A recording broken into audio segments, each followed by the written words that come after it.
Hello दोस्तों। स्वागत है आप सभी का एक बार फिर से।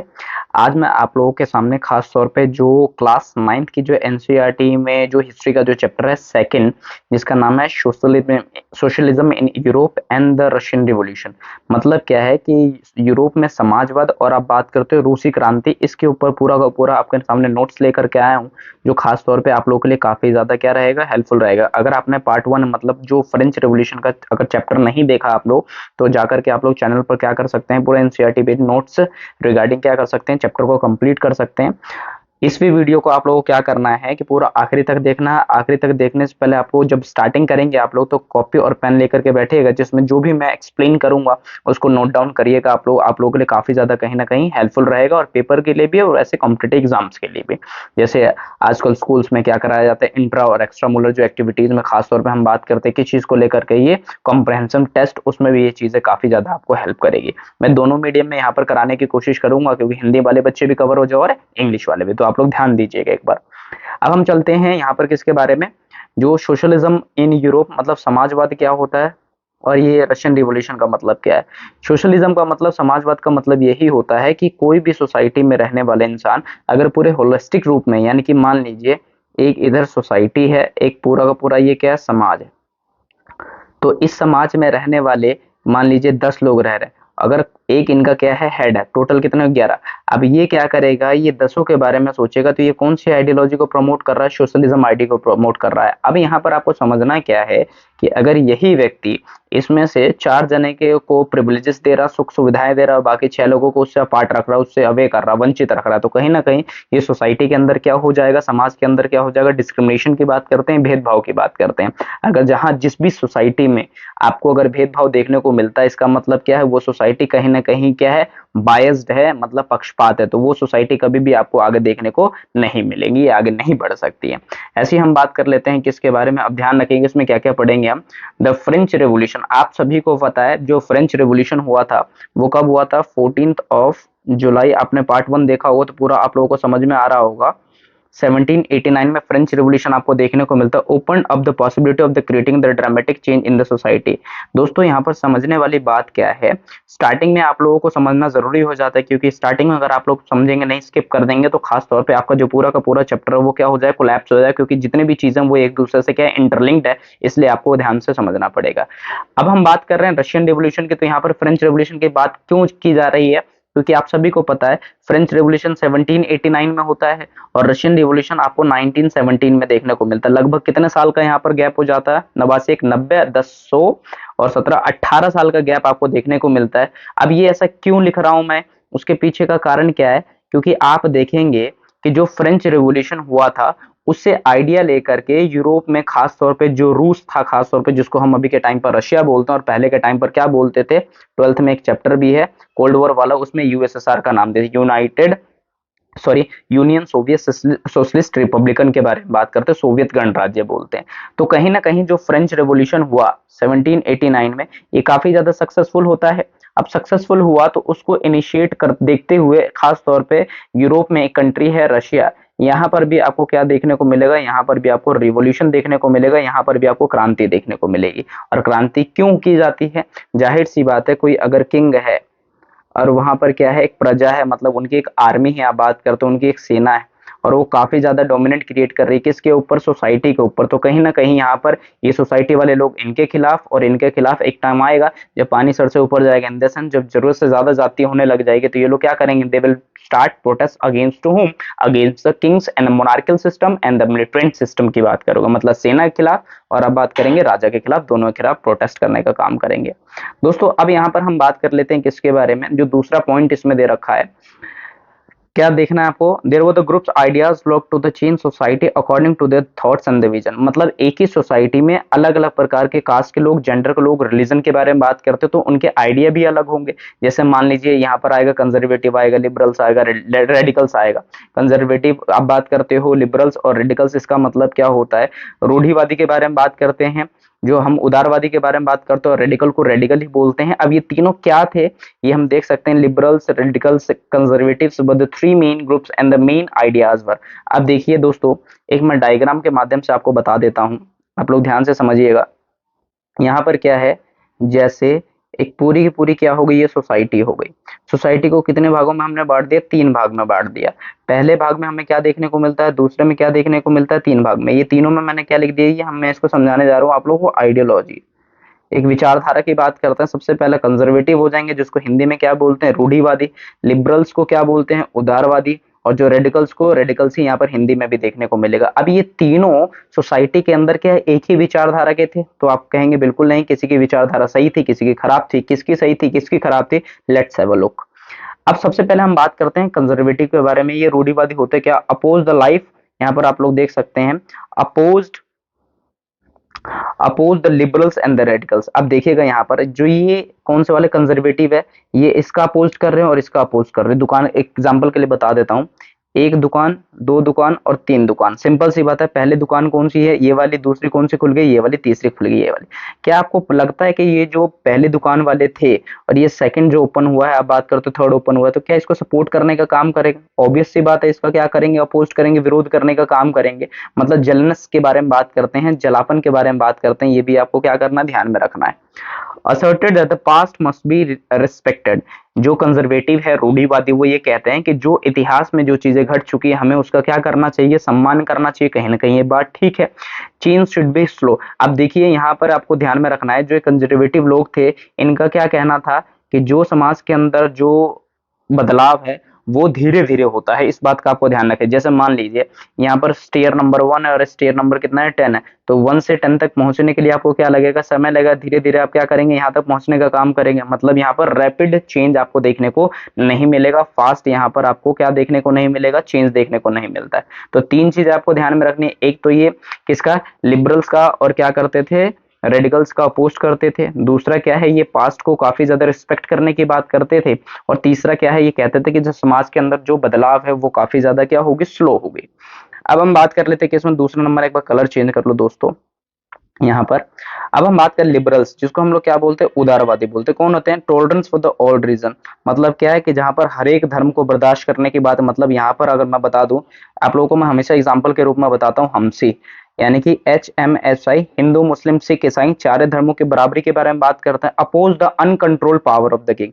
यहाँ पर ये बातें बिल्कुल सही लग रही है। इसका मतलब आप इसको प्लस में बोल सकते हैं, लोगों के वेलफेयर में। कैसे, oppose the uncontrolled power of the king. मतलब ये लोग क्या चाहते थे, जैसे मान लीजिए यहाँ पर मेरी ड्राइंग खतरनाक बना दी मैंने। ये क्या है, आम जनता है, रूस के बारे में बात करते हैं। और यहाँ पर क्या है, पूरी की पूरी आप बात करते हो, राजा है, पूरा राजा है इधर, और इसकी क्या है, सेना है। तो ये जो लिबरल वाले हैं, ये जो उदारवादी, ये क्या करेंगे, राजा का भी और सेना का भी क्या करने का काम करेंगे, विरोध करने का काम करेंगे। क्यों, क्योंकि ये चाहते ही नहीं है कि जो समाज के ऊपर कंट्रोल किसका हो भैया, अमीर का हो चाहे वो पैसे वाले को। ये क्या चाहते हैं, समाज के अंदर हर किसी के पास पावर होनी चाहिए जो अपने लाइफ को क्या कर पाए, आगे सक्सीड कर पाए। तीसरे नंबर पे बात करते हैं, support the rights of the individual. मैंने आपको वही बात कही, ये हर लोगों के अधिकार की बात करता है। क्योंकि दोस्तों आप देखिएगा, अगर आपके पास अगर आपके पास राइट है या राइट्स हैं आपके पास, तभी आप डेवलपमेंट को रिसीव कर सकते हो। कैसे, अगर आपके पास राइट है तभी आप क्या कर पाओगे, काम कर पाओगे।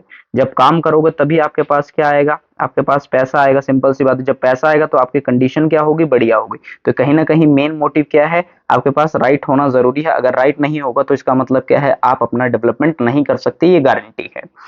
अब नेक्स्ट लेवल पे हम बात करते हैं किसके बारे में, supported the represented elected parliamentary government and the independent judiciary. देखिए इसमें 3 बातें ये कहता है यहाँ पर, मैं आपको सिंपल वे में समझा देता हूँ। देखिए दोस्तों, यहाँ पर ये कहना ये चाह रहा है कि खास तौर पे जो ये लिबरल्स होते हैं, ये 3 चीज को काफी ज्यादा मानने की कोशिश करते हैं। एक तो सबसे पहले ये रिप्रेजेंटेटिव चाहते हैं।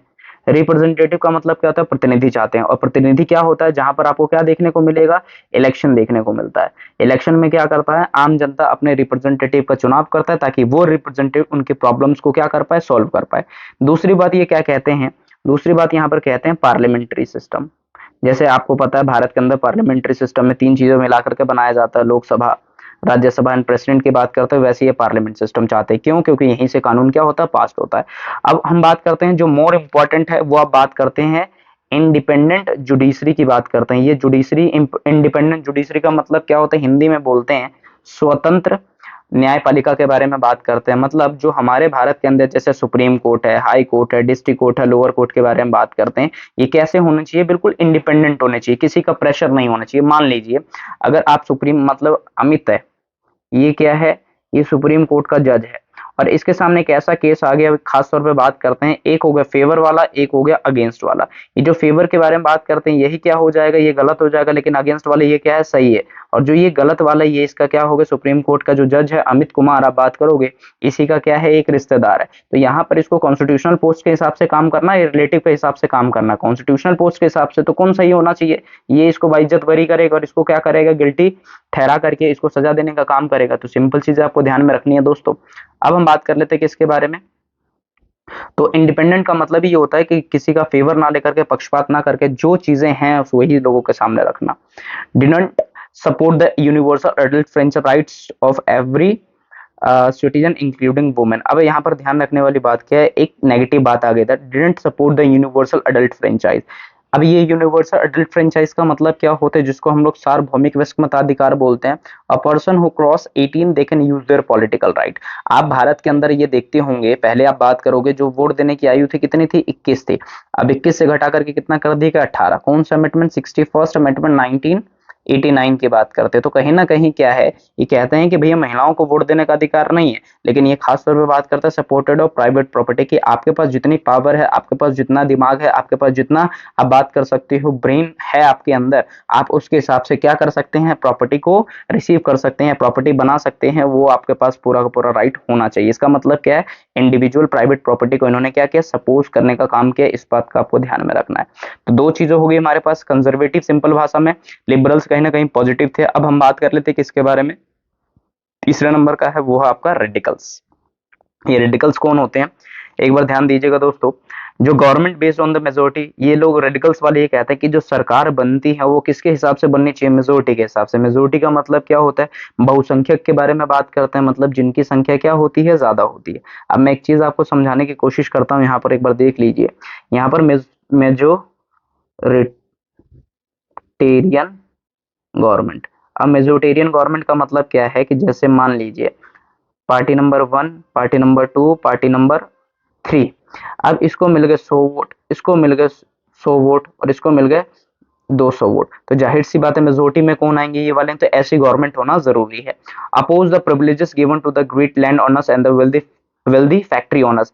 इसका मतलब ये भी अब क्या हो रहा है, प्लस में बात कर रहा है। ये कहता है कि समाज के अंदर जो अमीर वर्ग है उनको जो स्पेशल जो सुविधाएं दी जा रही है उसको क्या कर देना चाहिए, खत्म कर देना चाहिए। बिल्कुल सही बात है। Many of them also supported the women suffrage, क्या है, सफरगेटे मूवमेंट्स। मतलब ये कहते हैं कि महिलाओं के द्वारा जो आंदोलन किया जाता है उसको भी हमें क्या करना चाहिए, we should appreciate, we should support that, है ना। तो ये भी अच्छी बात है।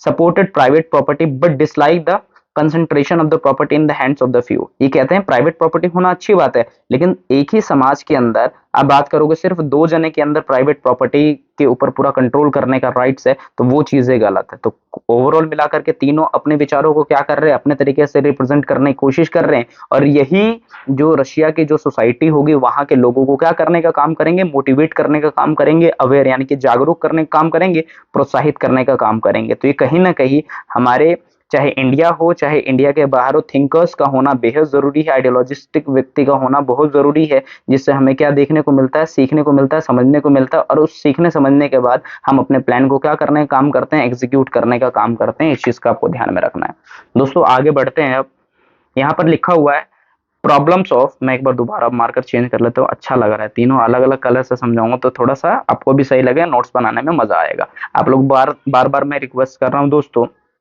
पेन और कॉपी लेकर के बैठिएगा। जो मैं नोट एडिशनल में करा रहा हूँ उसको आपको नोट डाउन करना ही करना है, क्योंकि पेपर में इसी से सवाल बनेंगे, इससे बाहर नहीं आएंगे। बाहर कौन से सवाल आ सकते हैं, वो आ सकते हैं ये वाले। अब ये क्या होते हैं, वैल्यूएबल बेस्ड के बारे में बात करते हैं, जहां पर ओन थिंकिंग के रिगार्डिंग आपसे सवाल पूछे जाएंगे, वो आपको करना है, लेकिन पूरा सिलेबस आपका यहीं से फिट होगा, ये बात की गारंटी। अब बात करते हैं किसके बारे में, यहाँ पर बात कर लेते हैं problem of industrial revolution. Industrial revolution का मतलब क्या है, ये हो गई मेरी फैक्ट्री, मान लीजिए ये होगी फैक्ट्री। अब यहाँ पर जो काम करने वाले जो क्या होंगे, कर्मचारी होंगे, जो वर्कर्स होंगे, ये क्या करेंगे, इनका प्रोटेस्ट करेंगे। अब प्रोटेस्ट करने का मेन कारण क्या होगा, मेन कॉज क्या होगा, वो कॉज आपको ये सारे देखने को मिलते हैं। तो सबसे पहले नंबर पे बात कर लेते हैं दोस्तों, अनएम्प्लॉयमेंट। अनएम्प्लॉयमेंट का मतलब क्या है कि जैसे एक फैक्ट्री है, एक फैक्ट्री में पहले 100 लेबर काम कर रहे थे, अब उसी फैक्ट्री में अब क्या है, 4 मशीनें आ गई हैं, अब उसी मशीनें से क्या हो गए हैं, उसमें 20 क्या हो गए हैं, बस लेबर बच गए हैं। इसका मतलब जो 80 हो गए हैं, उनके जॉब से क्या करना पड़ा, हाथ धोना पड़ा। तो इसका मतलब क्या है, उनके लिए जो अनएम्प्लॉयमेंट था वो, तो इन 20 को भी डर लग रहा था कि आज ये 80 के साथ हुआ है, क्या पता ये 4 से बढ़ करके क्या हो जाए, 6 हो जाए, तो हमारी भी जॉब चले जाए, बस एक ऑपरेटर रह जाएगा। तो इसका मतलब इन्होंने पहले ही क्या कर दिया, विरोध करने का काम शुरू कर दिया। इस चीज का आपको ध्यान में रखना है। नेक्स्ट बात करते हैं लॉन्ग वर्किंग आवर्स। दोस्तों सबसे मेन चीज क्या है कि अगर आपसे मान लीजिए काम कोई करवाता है और पैसा नहीं देता है, और एडिशनल भी काम कराता है, जो आपका मान लीजिए 9 से 6, सुबह 9 बजे गए, 6 बजे तक आपसे काम करवाए, फिर आपका बोनस के रूप में काम करवाया 2 घंटे, इसका मतलब सुबह के 9 बजे से लेकर के शाम के 8 बजे तक आपसे काम करवाता है और पैसा 1 रुपए भी नहीं देता है। तो इसका मतलब क्या, आप उस काम को कंटिन्यू करेंगे, एक बार कर देंगे, 2 बार करेंगे, लेकिन तीसरी बार आप उस चीज से परेशान होकर के, आप जैसे जितने भी लोग हैं, आप सब इकट्ठा मिल करके उस चीज का क्या करने का काम करेंगे, विरोध करने का काम करेंगे। तो इसका मतलब क्या है, कहीं ना कहीं लॉन्ग वर्किंग आवर्स कहीं ना कहीं लोगों के लिए प्रॉब्लम क्रिएट कर रही थी। मतलब लोग यहाँ पर 16 से 18 घंटे भी काम कर रहे थे दोस्तों, और वो जो यहाँ पर काम कर रहे थे वहां पर नो सिक्योरिटी गारंटी, कोई भी वहां पर गारंटी नहीं थी, इसलिए पुअर वेजेस, कम भत्ते वहां पर दिए जा रहे थे ना के बराबर। हाउसिंग के बारे में बात करते, कोई भी आप बात करते हो वहां पर साफ सफाई का, सैनिटेशन का, आप देख लीजिएगा इन दोनों को आपस में इंटरकनेक्ट करके कोई भी व्यवस्था नहीं थी। इसका मतलब सिक्योरिटी इसमें एक छूटा हुआ है, तो मैं ऐड कर देता हूँ सिक्योरिटी का, सुरक्षा का कोई ख्याल यहाँ पर नहीं रखा गया था। क्यों, क्योंकि महिलाएं यहाँ पर खास तौर पे क्या कर रही थी, काम कर रही थी फैक्ट्रीज में, मान लो उनके बाल खुले हुए, उनसे मशीन में फंस जा रहा है, करंट लग जा रहा है, बात करते हुए कोई मशीनें टूट जा रही है, मतलब इस चीज की प्रॉब्लम को लेकर के आपने उसके बारे में भी पढ़ा होगा। इंग्लैंड में जो इंडस्ट्रियल रिवॉल्यूशन आपको देखने को मिलता है, औद्योगिक क्रांति, वो यही कारण थे। आगे चल लेते हैं अब हम लोग। दोस्तों जितने भी यहाँ पर बोल्ड में लिखवाया हुआ है, बोल्ड में यहाँ पर प्रिंट जो भी चीजें हैं वो आपके सामने दिख रहा है। अब इसको आपको क्या करना है, इसको आपको नोट डाउन करते जाना, बहुत ज्यादा इंपॉर्टेंट है। इंपॉर्टेंट नहीं, बहुत ज्यादा ही इंपॉर्टेंट है। मैं बार बार इस चीज को आपके सामने क्लियर करने की कोशिश कर रहा हूँ, तो आप इसको नोट जरूर करिएगा। अब देखिए यहाँ पर सोशलिज्म क्या होता है। सोशलिस्ट व the against the private property. ये जो समाजवादी होते हैं, ये वाकई में क्या चाहते हैं भैया कि किसी के हाथ में प्राइवेट प्रॉपर्टी ना हो, मतलब जो भी प्रॉपर्टी हो समाज का ही हो, मतलब उस प्रॉपर्टी पर कंट्रोल किसका हो, जितने भी सोसाइटी में रह रहे लोग उनका।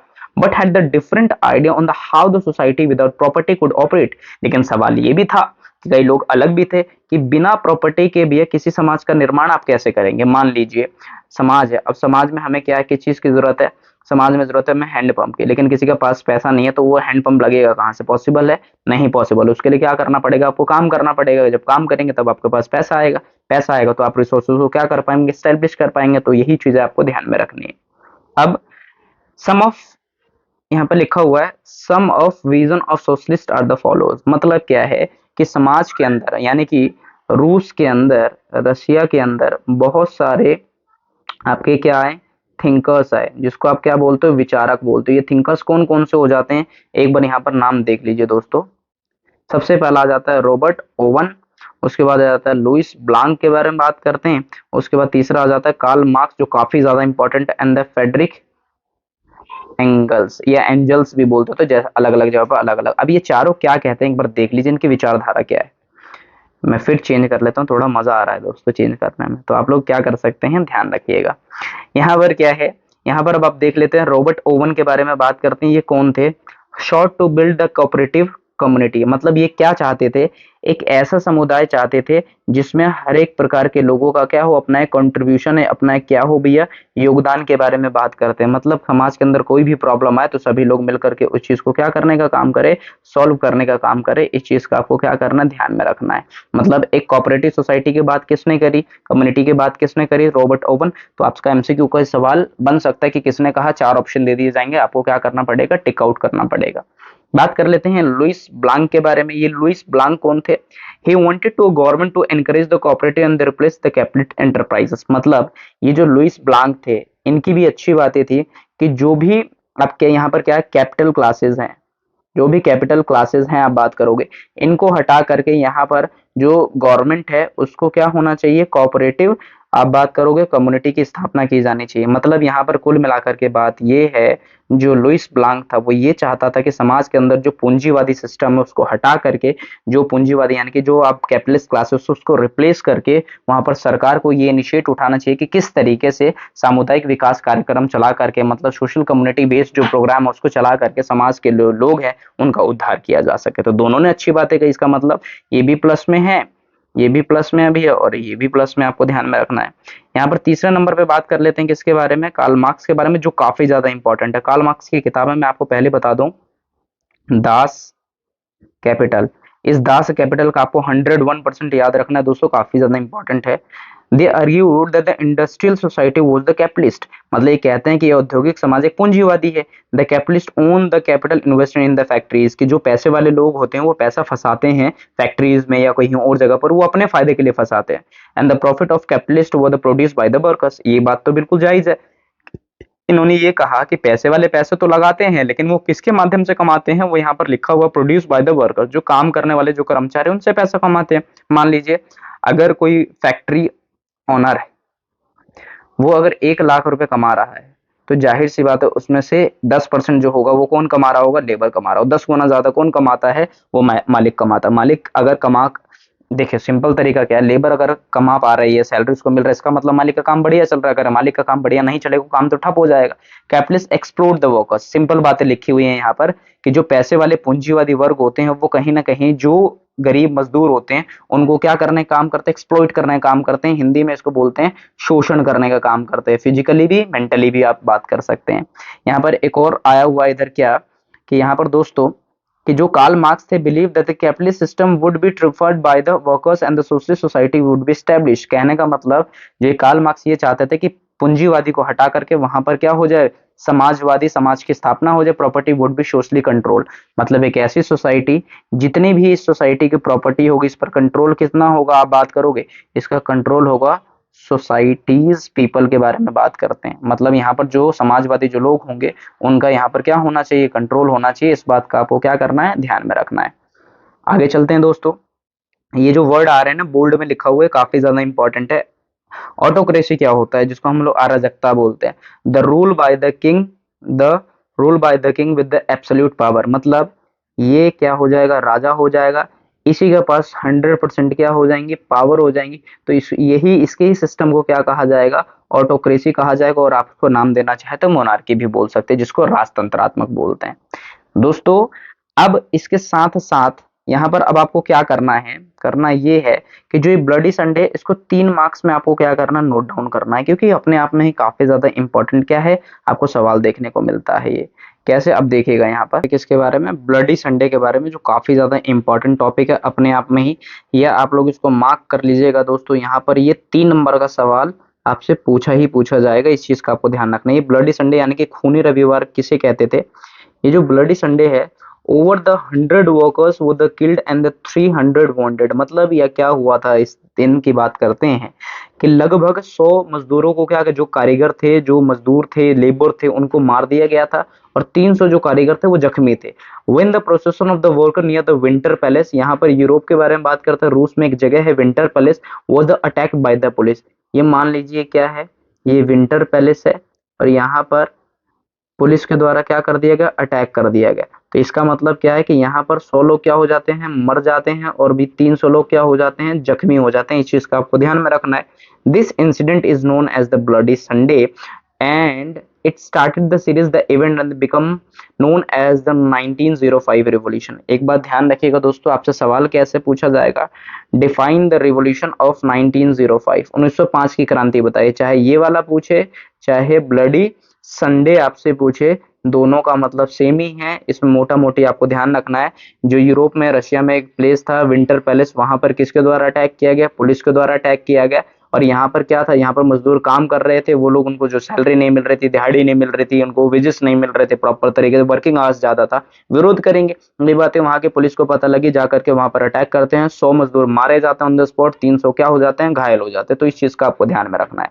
आपसे 1 नंबर का सवाल आपसे पूछा जाएगा, ये वाला ड्यूमा। ड्यूमा क्या है, तो रशिया के पार्लियामेंट के बारे में बात करते हैं। जैसे हमारे पार्लियामेंट को, इंडिया के पार्लियामेंट को क्या बोलते हैं, संसद बोलते हैं हिंदी में, और इंग्लिश में पार्लियामेंट बोलते हैं दोस्तों। अब आपको ध्यान में रखने वाली बात क्या है, फर्स्ट वर्ल्ड वॉर के बारे में मैंने फ्रेंच रिवॉल्यूशन में भी आप लोगों के साथ जिक्र किया था कि फर्स्ट वर्ल्ड वॉर था वो किसके बीच में हुआ था, allied power versus axis power के बारे में बात करते हैं। एक्सिस पावर क्या हो गया था, हार गया था, लाइट वाले क्या हो गए थे, जीत गए थे। इस चीज का आपको क्या करना है, ध्यान में रखना है। अब इसके साथ साथ जो अलाइट पावर थी, ये पहली बात तो ये कब से कब तक हुआ था, 1915, 16, 17, 18, 19, कब से कब तक, तो यहाँ पर आपको ध्यान में रखना है 1914 में शुरू हुआ तो 1918 में फर्स्ट वर्ल्ड वॉर खत्म हुआ था। द सेंट्रल पावर को हम लोग किस नाम से जानते हैं, एक्सिस के नाम से ही जानते हैं इसको, जिसको हिंदी में क्या बोलते हैं, धुरी राष्ट्र बोलते हैं। इसमें जर्मनी था, ऑस्ट्रिया था, टर्की था। अलाइड वाले को प्लस में बोल दो क्योंकि ये जीत गए थे। फ्रांस था, ब्रिटेन था, रूस था। इसमें अमेरिका दे नहीं रखा लेकिन अमेरिका भी था। इस तरीके से आपको ध्यान में रखना है। तो अलाइड पावर, एक्सिस पावर आपको ध्यान में रखना है। फर्स्ट वर्ल्ड वॉर ध्यान में रखना है, किसके बीच में हुआ, रिजल्ट क्या हुआ, कारण क्या था। ऑस्ट्रिया के राजकुमार आप बात करते हो, फर्डिनेंड की क्या कर दी गई थी, हत्या कर दी गई थी। कहां, बोस्निया की राजधानी सेरोजोवा में। अब आपको ध्यान में रखना है यहाँ पर किसके बारे में, यहाँ पर ध्यान में आपको रखना है फेब्रुअरी रिवॉल्यूशन के बारे में। इस चैप्टर में क्रांति क्रांति दोस्तों ज्यादा कंफ्यूज वाली बात नहीं है, सीक्वेंस में आप ध्यान रखिएगा, नोट्स बनाते चलिएगा तो आपको कोई भी दिक्कत नहीं आने वाली, गारंटी की बात कर रहा हूँ। अब यहाँ पर इन 1917 फैब की बात करते हैं, there was acute shortage of food in the workers quarters. देखिए ये जो फेब्रुअरी रिवॉल्यूशन की बात करते हैं 1917 में, इस टाइम पर विरोध का कारण क्या था, कॉज क्या था, तो यहाँ पर आपको ध्यान में रखना है शॉर्टेजेस ऑफ फूड, यानी कि जो खाद्य सामग्री उसकी कमी के बारे में बात करते हैं। This lead to the many protest, soldier also join the strike workers. मतलब अब इसके साथ साथ जो रूस की जो आर्मी थी वो भी अब इन मजदूरों के साथ क्या हो गई, शामिल होने लग गई, जिससे कि ये और ज्यादा day by day getting stronger. Sensing the trouble the jar, ये देखिए दोस्तों अब यहाँ पर इंपॉर्टेंट क्या है, जो रशिया था, अब रशिया के किंग को क्या बोलते थे वहां पर, जार के नाम से जानते थे। टी यहाँ पर साइलेंट, तो आपसे सवाल तो यही बनेगा कि रूस के किंग का नाम बता दो, तो आपको क्या बताना, jar.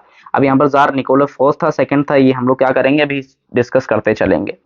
Tsar abdicated and the provisional government and the form, thus the monarch was the brought down in the February Revolution 1970। मतलब 1917 की जो क्रांति है किसके खिलाफ, राजा के खिलाफ, ये सक्सेसफुल होती है और यहाँ पर राजतंत्रात्मक को खत्म कर दिया जाता है। इसके बाद आपको अप्रैल थीसिस देखने को मिलेगा, जो कहीं ना कहीं जो व्लादिमीर लेनिन के बारे में बात करते हैं, जो बोल्शेविक जो पार्टी होगी उसका नेता होगा। हम देखते हैं आगे चलते हुए। अच्छा देखिए दोस्तों यहाँ पर है, अब यहाँ पर हम लोग अप्रैल थीसिस, ये आपका अलग से 3 नंबर का सवाल आपको नोट करना है। ब्लडी संडे, फेब्रुअरी रिवॉल्यूशन और 1905 की जो क्रांति आप बात करोगे उसके बारे में हम क्या करते हैं, यहाँ पर ध्यान रखना है। अब यहाँ पर इसके साथ साथ आपको क्या करना है दोस्तों, जो April 1970 the Bolshevik leader Vladimir Lenin return to the Russia from his exile, मतलब क्या कर, जब इसको देश निकाला किया गया था लेकिन अभी 1917 में क्या हो जाते हैं, अप्रैल में आ जाते हैं। यहाँ पर बस मैं समझा देता हूँ आपको, बोल्शेविक पार्टी, जब पार्टी है तो पार्टी का कोई ना कोई तो लीडर होगा, उसका नाम है, इसका नाम है व्लादिमीर लेनिन के बारे में बात करते हैं। इस चीज का आपको ध्यान में रखना है। इस बोल्शेविक का मतलब ही क्या होता है, इस बोल्शेविक का मतलब ही होता है मेजोरिटी के बारे में बात करते हैं। इस चीज का ध्यान रखना, हिंदी में बोलते हैं बहुसंख्यक, क्या बोलते हैं इसको, बहुसंख्यक का नाम देते हैं। इस चीज का आपको ध्यान रखिए। He presented the 3 demands which are the known as the Lenin April thesis. मतलब 1917 में जो ये व्लादिमीर लेनिन के द्वारा जो भी डिमांड रखा गया उसको किस नाम से जाना गया, लेनिन अप्रैल थीसिस। इसने अपने नाम पर ही थीसिस रख दिया। ये 3 डिमांड क्या थी, आपसे यही 3 नंबर का सवाल पूछेगा और यही आपको क्या करना है, ध्यान रखना है।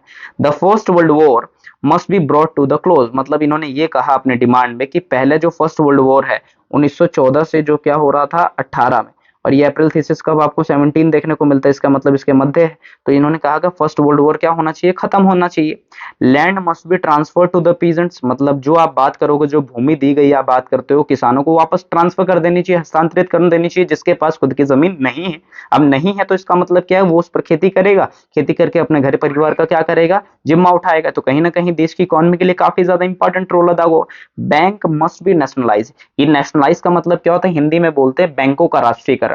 मतलब एक ऐसा बैंक हो जिस पर किसका कंट्रोल हो, सेंट्रल गवर्नमेंट के बारे में बात करते हैं, जिससे कि पूरे भारत की इकोनॉमी जो भी है आप बात करोगे बैंक में जमा करेंगे, आप बात करेंगे। और जैसे देखिए नेशनलाइज का मतलब सिंपल तरीका अगर आपको देखिए, अगर आप पैसा कमा रहे हो तो आप कहां पर रखिएगा, बैंक में। एक तो लोकल बैंक होता है, एक क्या होता है नेशनल बैंक होता है, स्टेट बैंक भी होते हैं आपको। तो ये नेशनल बैंक किसके लिए काम करता है, पूरे राष्ट्र के लिए काम करता है। इस चीज का आपको ध्यान में रखना है। अब हम बात कर लेते हैं किसके बारे में। तो 3 डिमांड आप लोगों को ध्यान में रखनी है दोस्तों, ये काफी ज्यादा इंपॉर्टेंट है, बार-बार बोल रहा हूँ।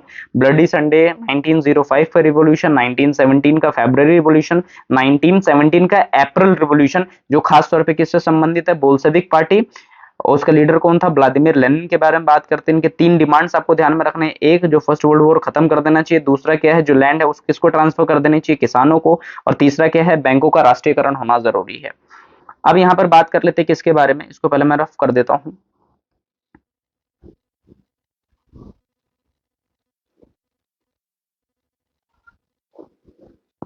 देखिए दोस्तों, द रिवॉल्यूशन ऑफ अक्टूबर 1970, 1917 में ही घटना हो रही है। 1917 में कब की बात कर रहे हैं, एक तो फैब के बारे में, एक अप्रैल में, और एक आपका आ जाएगा अक्टूबर के बारे में बात करते हैं। तीनों आपको ध्यान में रखना है, ईयर सेम है, बस आपको मंथ याद रखना है। As a conflict between the provincial government and the Bolshevik grieve, Lenin emphasis uprising against the government. देखिए दोस्तों, यहाँ पर इंपॉर्टेंट बात क्या है, एक आ जाता है provincial government versus Vladimir Lenin. अब व्लादिमीर लेनिन का मतलब क्या है, बोल्शेविक पार्टी। तो इन्होंने इसका क्या किया, बाइकआउट किया। क्यों, क्योंकि ये गवर्नमेंट लोगों के वेलफेयर के लिए काम नहीं कर रही थी। The uprising began the 24th October by the night fall the city was under the Bolshevik control. अब क्या हो गया, इस बोल्शेविक का, व्लादिमीर लेनिन यानी कि उसकी पार्टी जो बोल्शेविक थी, उसका कंट्रोल कहां पर हो गया, शहरों की बात करते हैं।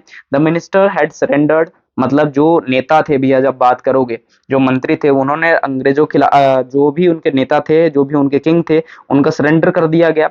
Uprising to the cities as well, the revolution in known as the October revolution. मतलब सिंपल अगर मायने में अगर आपको समझाने की कोशिश करूं, तो जो अक्टूबर रिवॉल्यूशन है आपको कब देखने को मिलता है, 1917 में।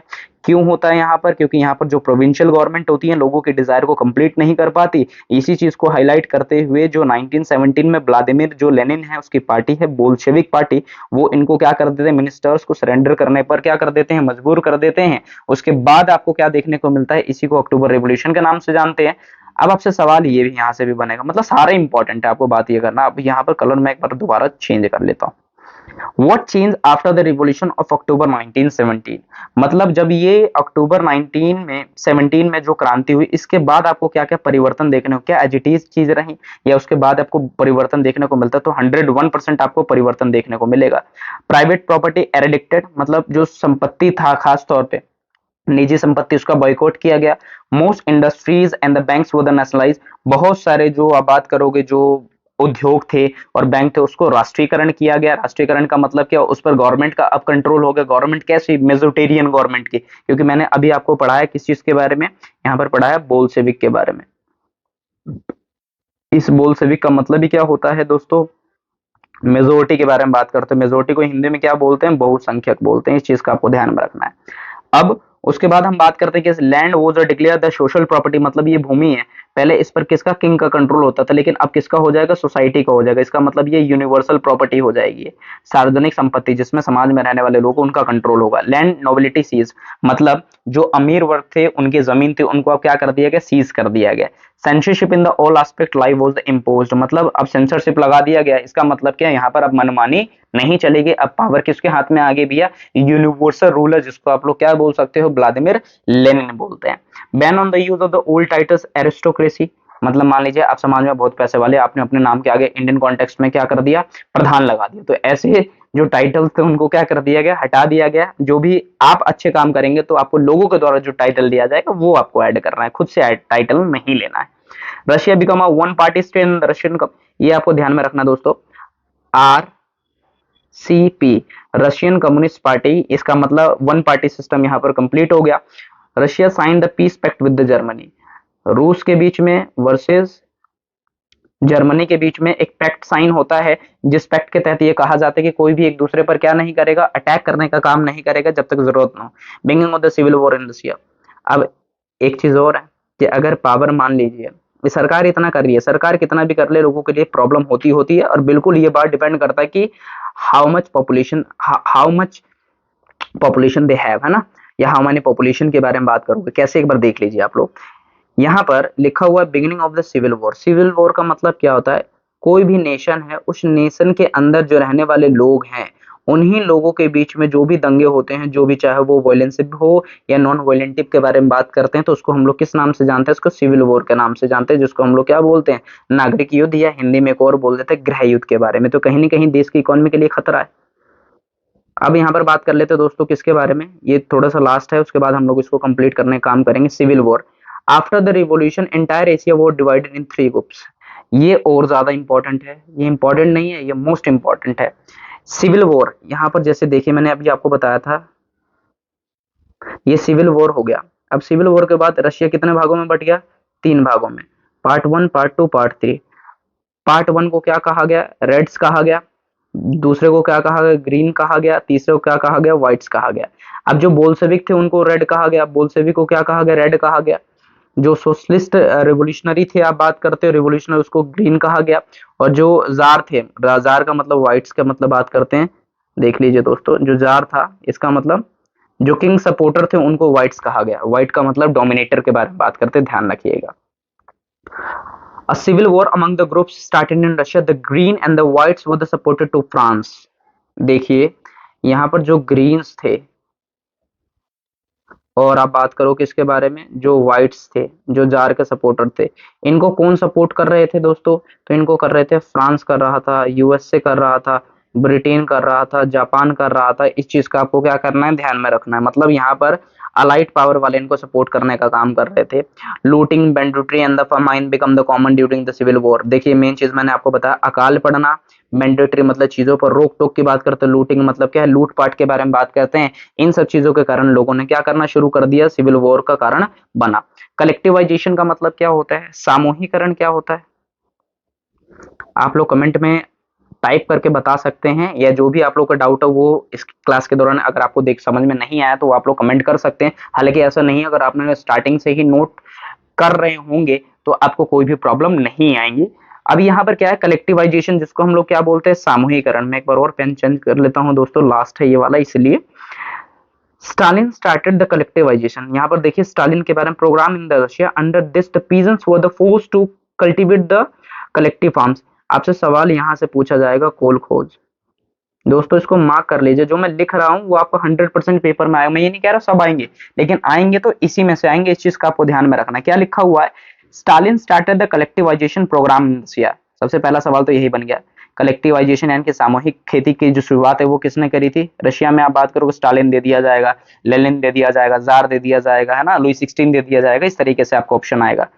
The bulk of land and the implements were transfer to the ownership to the collective farms. इसका मतलब ये नेगेटिव था।